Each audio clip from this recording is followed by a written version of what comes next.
La notizia che ci è arrivata proprio questa mattina è che la Regione del Veneto ha archiviato definitivamente il progetto per la realizzazione dell'impianto fotovoltaico tanto discusso sul nostro territorio. Cittadini e amministrazione comunale erano pronti ad adire le vie legali, ma il niente è arrivato dalla stessa Regione del Veneto all'interno del PAUR la procedura per il provvedimento autorizzatorio unico regionale. Il progetto di un mega impianto fotovoltaico tra la tangenziale nord e via Cavalleggeri quindi non si farà.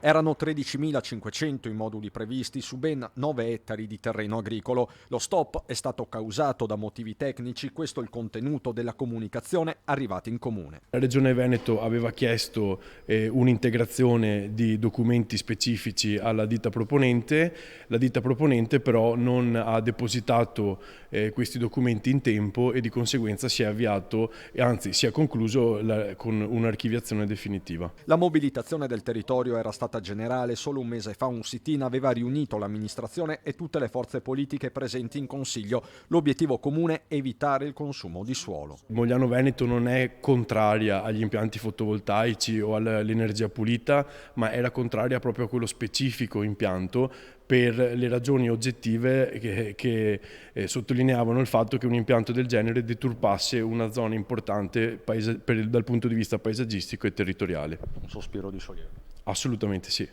Per fortuna siamo molto contenti, quindi saranno contenti soprattutto i cittadini e tutte le associazioni coinvolte insieme a noi su questa battaglia.